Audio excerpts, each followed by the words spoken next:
The new year is coming up, and a lot of people are looking to break their bad habits with a resolution that probably won't last long. But there's a smarter, more efficient way to break bad habits. And that's what I'm talking about today. Let's talk about today's sponsor, Fume. Not everything in a bad habit is wrong. So instead of making a drastic, uncomfortable change, why not just remove the bad from your habit? Fume is an innovative, award-winning flavored air device that does exactly that. Instead of electronics, Fume is completely natural. Instead of vapor, it uses flavored air. And instead of harmful chemicals, it uses all-natural, delicious flavors.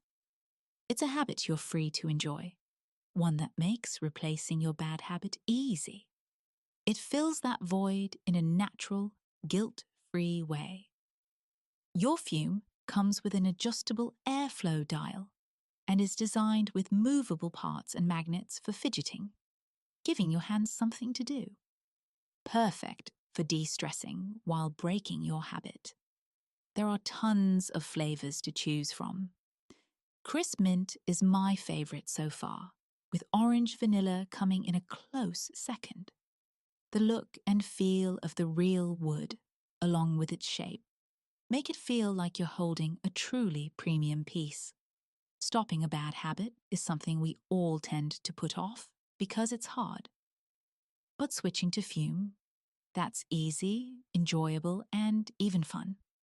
Fume has already served over 150,000 customers and has thousands of success stories. And there's no reason that can't be you. Now, let's get into the story. I own 3 pieces of real estate. 2 of them I rent out on Airbnb, and the third, my main house, is in Montreal, where I live. But the story I'm about to tell you took place at my rental property in Wakefield, Quebec. It's a cozy, small home in the woods, exactly as it's advertised. It's a 2-bedroom cabin, but since it's on the smaller side, it's mostly geared toward couples. Sometimes, though, I'll have groups of 4 or more staying there. Those are the ones I usually worry about. They're the ones more likely to cause damage. Couples, on the other hand, tend to clean up after themselves, and I trust my cleaning lady to handle the rest afterward. But whenever a larger group stays, I prefer to take the 2-hour drive myself, just to make sure nothing was damaged or stolen.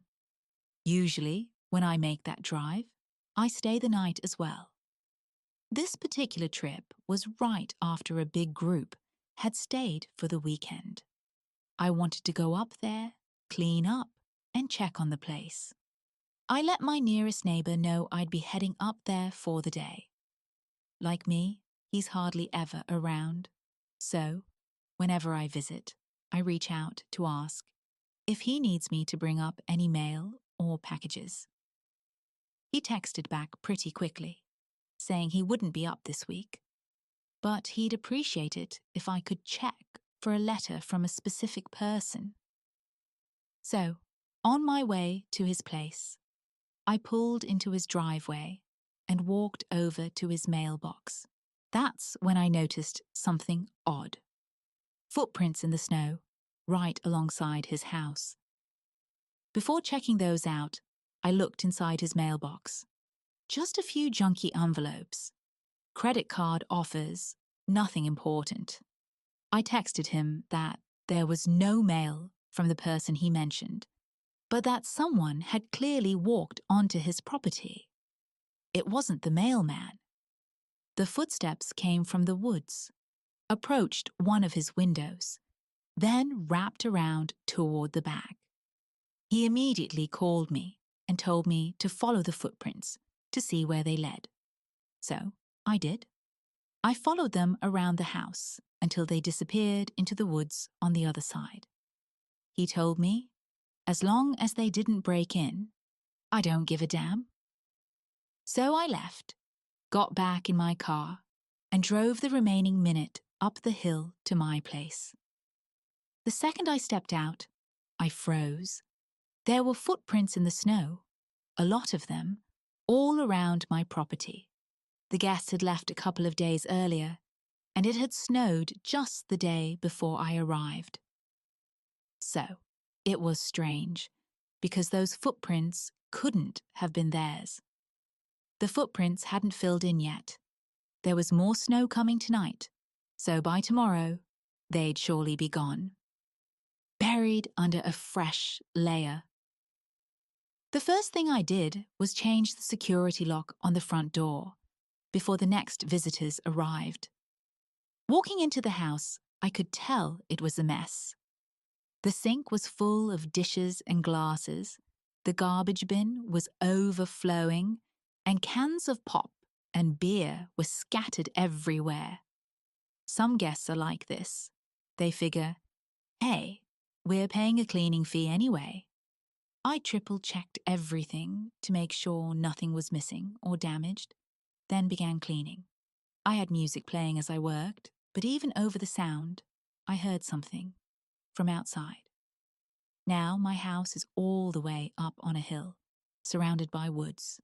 No one should ever be here. I turned off the music. That's when I heard it. Footsteps in the snow, right outside the house. They passed a window and then moved toward the backyard. I quietly made sure the front door was locked, then stood still, not making a sound. Whoever was out there had to know I was home. My car was parked right out front. After about 20 tense minutes sitting in the living room, I finally decided to step outside and look around. Sure enough, there was a fresh trail of footprints circling the entire house. I followed them until they suddenly stopped, or maybe overlapped, near the back window, right beside the air conditioning unit. I looked out toward the woods, feeling that eerie sensation, like someone was out there watching me. I went back inside and didn't step out again that day. Later, I ordered food on Grubhub. It took forever to arrive. That became my late lunch and dinner. After cleaning, doing laundry, and finishing some remote work on my laptop, I tried to relax.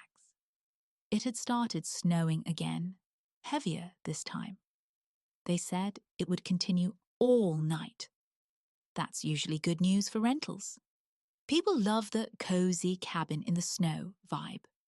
By the time I finished work, it was around 8. I put on a movie, trying to unwind. But during the movie, I started hearing something. Faint creaks and cracks from the ceiling. I'd never heard them before. There's no attic up there, so it didn't make sense. The only thing I could think of was the weight of fresh snow pressing down on the roof. After the movie ended, I went to bed.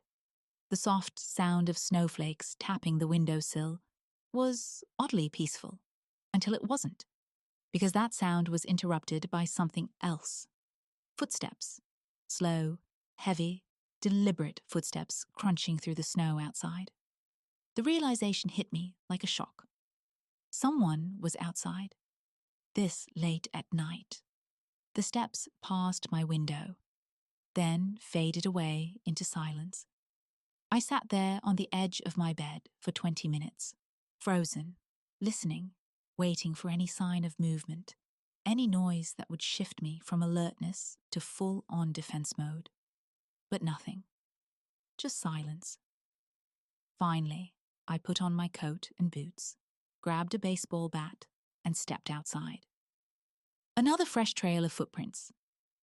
But this time, they started at the air conditioning unit and led away toward the woods.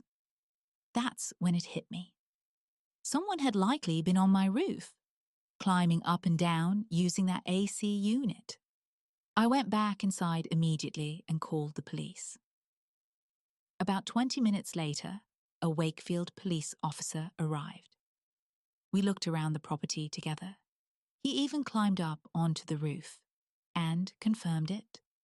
There were, in fact, footprints and markings up there. someone had been on my roof. The officer was calm and reassuring. He told me he'd stay in the area and not to hesitate to call if anything happened again.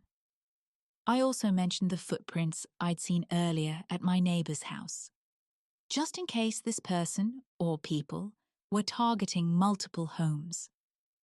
Before leaving, he told me he'd be nearby in the morning. A few days later, I rented the cabin out again. Thankfully, those guests didn't report anything unusual. It was, thankfully, an isolated incident, one that happened over a year ago. The next story begins here. This happened when I was home alone, back when I was a kid. I was in 7th grade, and my parents had just started leaving me at home by myself. Whenever they were out, I'd spend my time playing video games. Our setup was in the basement. My older brother and I shared it, mostly because our dad didn't want the console in the living room. The basement in that house was big, but as little kids, it used to terrify us. Whenever we'd finish playing and needed to go upstairs, we'd flick off the lights and sprint up the stairs like something was chasing us. At 12, I wasn't scared anymore, not like before. But even then, I'd still glance over my shoulder every now and then when I was down there alone. That night, I was playing one of my favorite games when it happened. Bang! A loud crash against the basement window. I nearly jumped out of my seat. It sounded like someone had slammed their fist against the glass. It was dark outside, cloudy, snowing. But when I looked closer, I saw snowflakes stuck to the window. I figured maybe an icicle had fallen and hit the glass. I tried to shrug it off and went back to playing until it happened again. Another bang, louder, harder. I stood up this time and stared at the window. More snowflakes clung to the glass, but deep down, I knew it wasn't the snow. Someone was out there, throwing snowballs at the window. At first, I thought it had to be my brother, Keith. So I ran upstairs toward the backyard door. I opened the interior door and peered through the glass exterior one. The brick wall to the left blocked most of my view, so I stepped outside, wearing nothing but a pair of slides. The cold air bit my face as I trudged down the 2 steps into the snow. I looked past the wall and called out, "Keith, why didn't you tell me you were coming home tonight?" That's when I saw someone crouched in the bushes near the back fence. They were clearly hiding. "Keith, I see you," I called. But the longer I stared, the more uneasy I felt. Something wasn't right. The figure wasn't moving like my brother. My confidence faded, replaced with a chill that wasn't from the snow. I turned and rushed back inside, slamming the door and locking it tight. I grabbed the phone and called my mom. "Is Keith supposed to be home tonight?" I asked, my voice shaking. She said, "No, he's staying at his friend's house." Right then, another snowball hit the window. I froze. "Did you hear that?" I whispered. "Yes," she said. "What was that?" "There's someone in the backyard. They're throwing snowballs at the windows." She quickly put me on speaker so my dad could join in. My dad asked, "Are you sure it's not just some kids messing around?" "I don't know," I cried. "I'm freaking out." They told me they were already on their way home. I remembered my mum saying not to let whoever it was know I was there. But I told her, "They already know. I went outside earlier." Her tone changed. "Okay, listen carefully," she said. "Go upstairs, lock your door, stay quiet. I'm calling the police right now." I did exactly that. I went to my room, kept the lights off, and peeked out the window. It was getting darker, but I could still make out a figure moving in the backyard. They were walking slowly, looking into the downstairs windows. Then I saw them knock on the kitchen window, the same one they'd hit with a snowball minutes earlier. They thought I was still down there because the kitchen light was still on. But now I could tell it wasn't a kid. They were too tall, maybe an older teenager or an adult. I couldn't tell. They wore a thick coat with the hood pulled up. Then they did something that made my stomach drop. They tried to open the window. Of course, it wouldn't budge. It was the middle of winter, and those windows hadn't been unlocked in months. But still, they were trying to get inside. Then the figure looked up, toward the upstairs windows. That's when I ducked down, heart pounding. I didn't dare move. Suddenly, crash! A snowball slammed against my bedroom window. He must have seen me. Another hit, then another, and then silence. Mom called me back a few minutes later. She wanted to make sure I was okay and told me the police were on their way. It felt like forever before the doorbell finally rang. I crept downstairs and peeked out first. It was a police officer, a lone female cop, probably in her 40s. I opened the door and she came inside, flashlight in hand. She walked around the property while I watched from the window. She checked the bushes, the shed, the patio, everywhere. When she came back, she said, "There are footprints all over the yard, but whoever it was, they're gone now." She spoke to my mom on the phone for a few minutes, then told me she'd wait with me until my parents got home. When they finally arrived, the cop left, and everything seemed okay.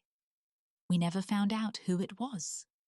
Maybe it was some weirdo or a group of teens playing a messed up prank.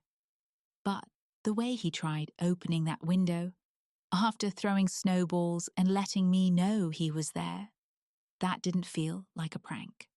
It felt like someone who wanted to scare me, just for the thrill of it. Many years ago, I went with my girlfriend Trish, my friend John, and his girlfriend Katie to the Colorado Rockies in the dead of winter. John was a longtime friend of mine, someone I loved doing outdoor activities with. Hiking, snowboarding, mountaineering. His family owned a cabin out there, and we planned to stay for a couple of nights. We picked a weekend that had snow in the forecast. When we arrived, the ground was already blanketed in white, though more snow was expected the next day. That first night, we all unwound in the hot tub with glasses of wine. The cabin was deep in the woods, completely secluded. Tiny snow flurries drifted down from the sky as we sat in the steaming water, and we joked that it was a sign of what was to come. The next morning, we woke to find it lightly snowing outside. The storm wasn't as heavy as predicted, but we still hoped it would pick up throughout the day. John went out back to fuel up the quad his family kept in a big shed. We had to jump it with my truck to get it started, but once it was running, we took turns riding it through the trails that wound around his massive property. We rode for hours, carving through open fields, perfect for drifting and donuts, then weaving through tight wooded trails. The fog hung low and the snow fell gently at first, but the chill in the air hinted that the real storm was coming. After a while, John rode around with Katie, while Trish and I took turns sledding down a steep hill on the property. Eventually, we all went out for lunch. My pickup handled the snowy roads easily, so getting around wasn't a problem. By the time we got back, the girls were ready for a nap. John and I, though, weren't tired. We threw on our hiking gear and decided to climb one of the trails we'd been riding earlier. The trail wound far beyond his property, climbing high into the mountains. Both of us were in great shape, but even so, trudging uphill in heavy boots through thick snow was exhausting.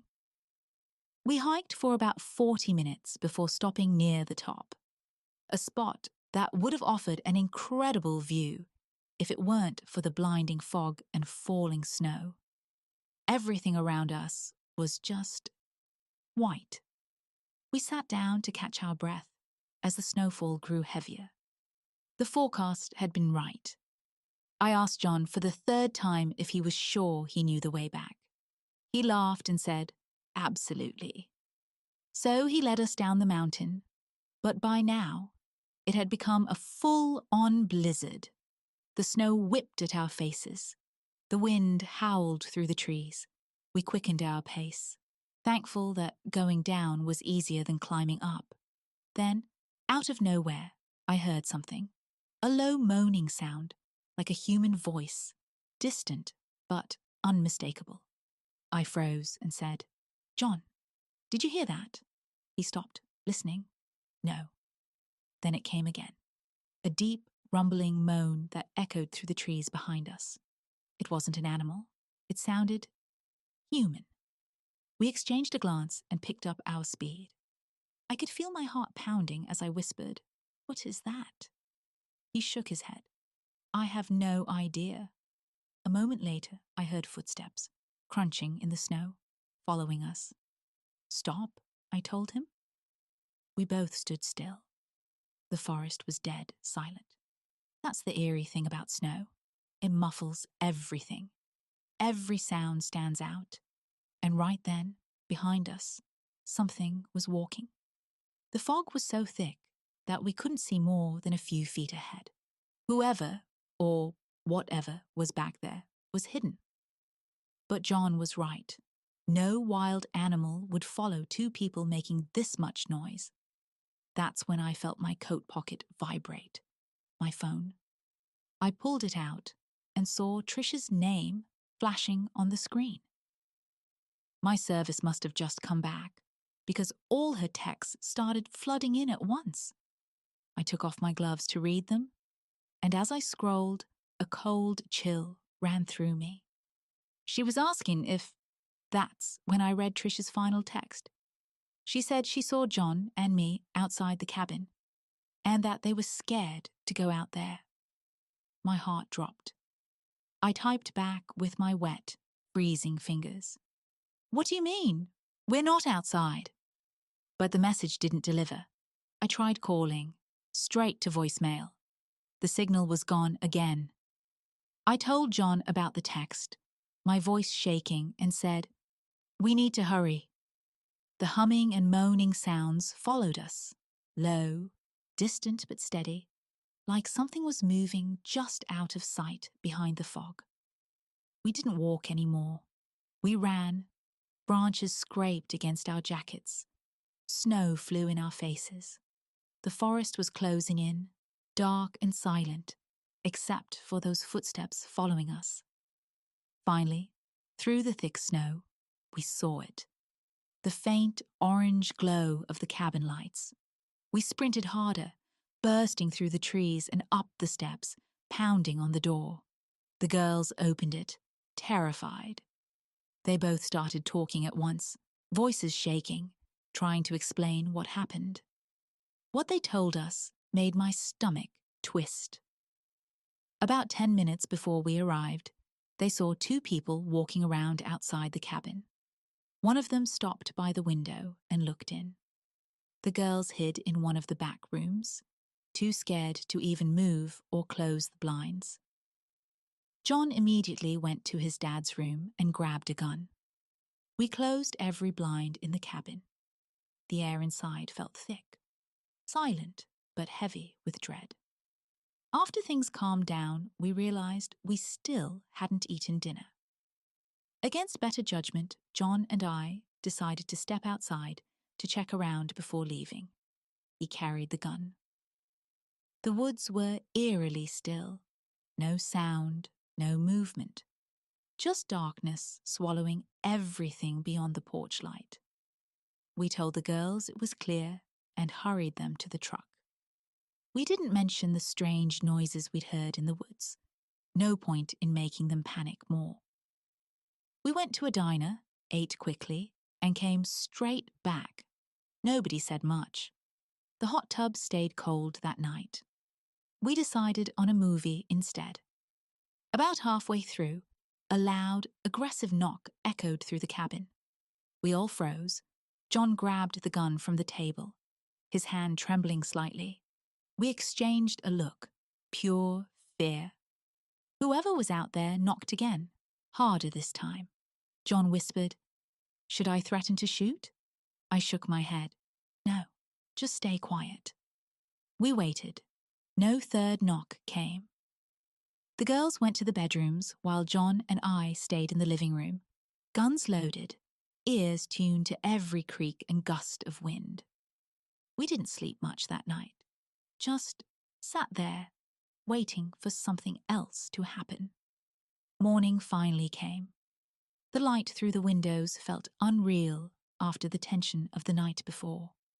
We packed up, cleaned the cabin, and stepped outside to lock the shed. That's when John stopped. There were no footprints, none. The snow was thick and fresh, but even if the new snow had covered them, the ground should have looked disturbed. It didn't. It was smooth, untouched. Whatever happened out there that night, whoever was knocking, watching, and following us through the blizzard, they were gone. But it didn't feel like we were alone when we drove away.